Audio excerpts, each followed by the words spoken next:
Hello everybody, welcome back to a brand new episode of our NASCAR Heat 5 Career Mode Volume 2 here on the channel. We have the Mickey Mouse Clubhouse car back on the car. That is my punishment for absolutely throwing away our playoff hopes in the last episode at the Charlotte Roval, and an embarrassing choke that we had, like 3 different chokes in one race, and it unfortunately knocks us out of the playoffs there. As you see, the round of 8 going into this round of 8 round with Texas, Kansas, Martinsville, and then we have that final 4 race at Phoenix race, with just 4 races left in this career mode before we wait on the 2022 DLC, which will be as well its own separate series. But I'm still so excited for that because that's going to be, I think the future career mode for a long time to come. Based off of what we see with the future NASCAR games, it's going to be quite a while until we get one. So I'm very excited for that. Here we are in qualifying though in Texas. Fresh off of the playoff elimination, they're making a mistake getting in the wall on the exit of turn 2. So it was all about just bringing the car back home across the line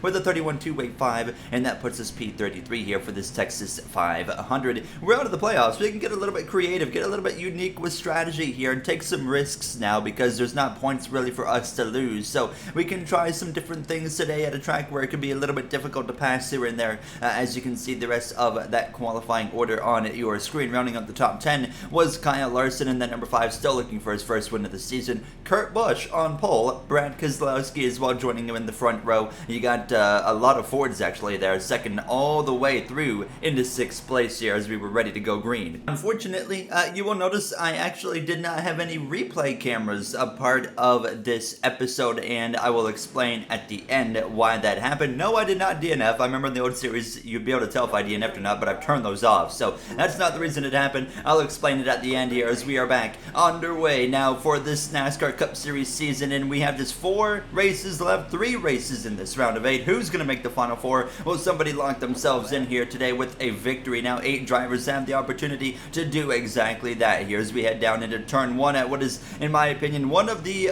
worst racetracks on the planet now over the last 5-6 years. This track used to have so much character, so much potential, and then they of course went with the reconfiguration here, Texas Motor Speedway, along with the repave, and absolutely ruined it more than any other racetrack has ever ruined it in the past year, which was so unfortunate. Now, is like we said, we cannot stand Texas Motor Speedway nowadays. Even when they put the tire dragging down, which I think they're doing this weekend in real life, it still really can't save what this track produces anymore now. As you can see immediately though, we're moving forwards on this inside. The inside here for myself is the only way you can do anything. You can't run the top at Texas because the turn 1 and 2 is so wide. Look how wide that is. How are you supposed to do anything up on the top? Now the AI, however, they can make stuff happen up there just because it's the way the AI are, but look at this. Lap 7, Kurt Busch, who won the pole, is down to 22nd place. That is unbelievably far off for that number 1 Monster Energy Chip Ganassi Racing team. They have a ton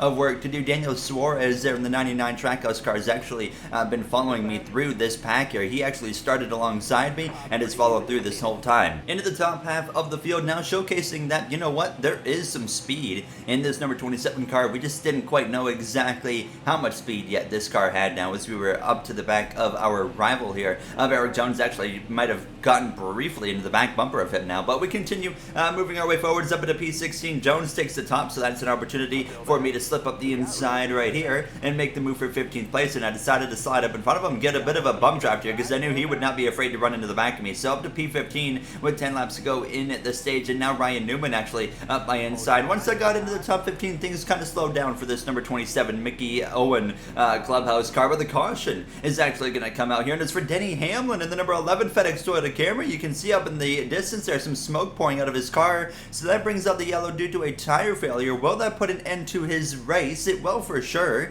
take him out of a stage points paying position, so that is very big for Denny Hamlin. And I do see a car on the pit lane, so it does look like Denny Hamlin as we get back underway with 6 laps to go in this stage. It looks like potentially that could be Denny Hamlin out of this race, or could it be somebody else? We'll have to wait till the end of the stage to verify if that was Denny Hamlin or somebody else there, and Hamlin still might be on the track, but nonetheless big anyways there for that number 11 of Hamlin. Up here on the outside down this bank straight away towards turn 3, and now waiting for that opportunity to get down to the inside now, especially that we have 4 fresh tires, and when we're on 4 fresh tires it is so hard to make the second groove work on this circuit here, so always looking for that opportunity to get to the inside, but it didn't happen until Daniel Suarez Suarez passed me. So we dropped down to P18 just in front of the number 10 of Eric Almirola, but he would end up getting up my inside as I was battling Suarez. We were briefly 3 wide in the middle, so we dropped down to P19 as we came through to the final lap of the stage. So we give up about 4 positions here in the final stage restart now, but it's Martin Truex Jr. who was eliminated very early on in the playoffs, leading the way through 3 and out of turn 4. It looks like he is going to cruise to a stage 1 victory. We try to pass Suarez, maybe even Stenos as well, before 10th place crosses the line out of turn 4. It's going to be a drag race between us and Stenos in the 47.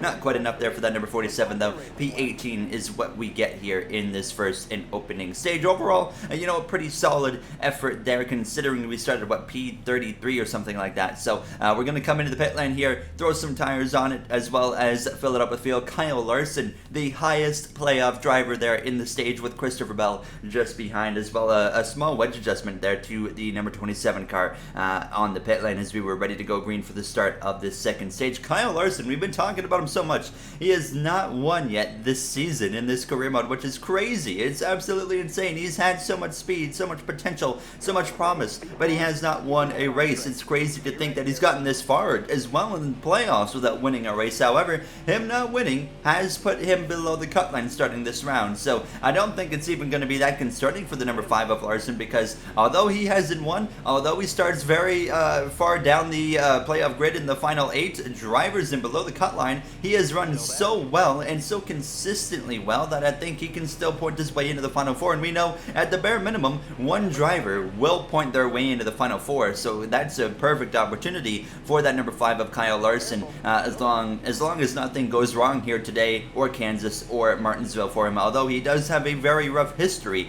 at that Martinsville Speedway. So we'll have to wait and see what happens with that number 5, as he could just take the easy route and maybe get his first win of the season today. But how hilarious would it be if he wins the Phoenix finale as his first win of the season and he made the final 4? That would be something. There'd be like a Daniel Hemrick moment or something now. But here we are settling in on our own in stage 2 with Kyle Busch, Daniel Suarez there just behind us in 17th and 18th as we run P16, 21 laps to go in the stage. Kyle Busch up by inside though on the exit of turn 2, lap 4, as I was still struggling a little bit with the handling of this car. It's been a bit rough in turn 2 specifically, always along the car.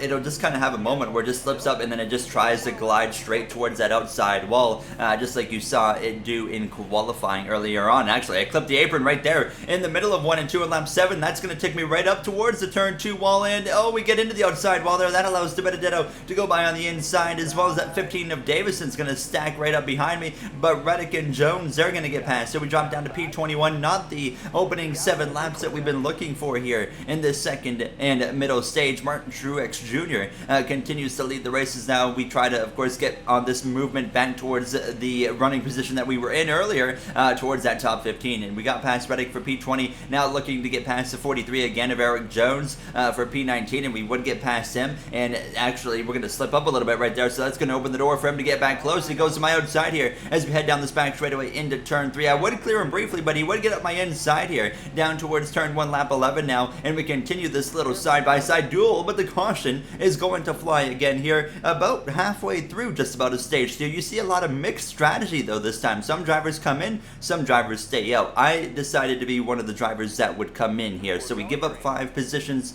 to give us a 4 fresh tire advantage. And knowing the way the AI are, they really struggle to get past cars on restarts and that have slower pace and of course more tire wear. So this is an opportunity for us right here to gain a bunch of track position, maybe even some stage points. However, you know, we know those stage points don't really matter at this point now. But out of turn 4, down this front straightaway, making it 3 wide right there with Austin Dillon, our RCR teammate now. And here we are passing the 9 of Chase Elliott as well. A bunch of drivers right here that are in this round of 8, like Elliott, Kyle Larson as well. You can't forget about Kyle Busch and Christopher Bell and that number 24 wide there. On the exit there of turn 2, down this back straightaway, we are on the move here. Honestly, it was going a lot smoother than I was anticipating it to. So up the inside of Corey LaJoie, nearly into the top 10 now, 9 laps to go in this second stage, and it's looking like we're easily going to get stage points here. William Byron up my inside, but he got caught behind Kurt Busch, who's been having a miserable race. I think it's easy to assume that Kurt Busch is going to be below the cut line by the end of the day by a quite significant margin, because there is no speed at all in that one car. But they tried a different strategy there to maybe get him some stage points, but it's not going to work, because here I am even passing 3 wide through the middle between Chastain and Kurt there. The two RCR, or sorry, Chip Ganassi drivers as they get passed by the RCR driver here as we continue to the back now of Kyle Busch. One of the drivers that stayed out, will he pay the price for that as well now? As I'm going to get aggressive. I'm going to make it 3 wide to the outside of the number 18 who's trying to make it into the final 4. Harvick's going to give me a big push here down this front straightaway down into turn 1. We're going to get up into 4th place here now as we came to the final 5 laps of the stage. And of course there was those cars that were way too fast for me to defend, like Kevin Harvick, Kyle Larson as well, who would be able to just blow my doors off. So we would drop down to P6 as we were closing in on the final lap of the stage. Ryan Blaney out in front here on the start of this final lap as there goes the car again. We talked about it before with the handling issues. It glides up the track on the exit of turn 2 into the outside, while here comes Alex Bowman. He's actually going to stay behind me as we got Martin Truex Jr. coming up behind us into turn 3. Truex is going to bulldoze into the back of me there, right into the rear bumper, and shove me completely out of the way as we exit turn 4. And now here comes Chase Elliott with help from Bowman. It's going to be 3 wide in the middle to the line. Elliott gets us at the line. We give up a couple of positions because of that chaos there that started in turn 2. P8 is what we end up getting here in this second stage, as Ryan Blaney is your stage winner, as well as look at Kyle Larson, Kevin Harvick there in the top 5. Chase Elliott with P7, of course, crucial to watch those drivers, and Christopher Bell in second place actually. So another great run so far for that number 20. Christopher Bell has won himself into the playoffs at the Indianapolis Road Course, and now here he is suddenly, what was looking like no playoff run at all, has now gotten himself to be one of the favorites to make the Final 4, and one of the favorites maybe to win the whole thing, the whole championship. What a turnaround for that 20 team here, as they were looking like the weak link, you know, at Joe Gibbs Racing in the first nearly right till the playoffs basically, and then they have turned it around and instead become basically the best team at Joe Gibbs Racing. But this final stage is underway. It's a lengthy one, just under 30 laps remain here in Texas. You got Ryan Blaney, you got Christopher Bell, Ryan Newman as well up here in the mix now as we head down into turn 3. All 3 different manufacturers up here in the top 5 with Ford, Toyota, as well as Chevy, with myself currently being the lead Chevy, but we know we don't quite have the pace to be the best Chevy here. 28 laps to go. That's a lot of time for us to fall down the order. We don't really, in my opinion, have pace for a top 10 in this race, and you can see right here, getting a little bit of a just slip up into turn 1, slips us up to the top, and now Bowman goes by, Truex goes by, Larson was going by, Elliott, you name it, they were passing me here now as William Byron as well. I knew I was going to drift out of the top 10, and eventually I would drift down to P13 behind Daniel Suarez in that number 99. We would settle in though here in about P13. The caution would come out with 23 laps to go. Immediately I'm looking, can we do something creative here?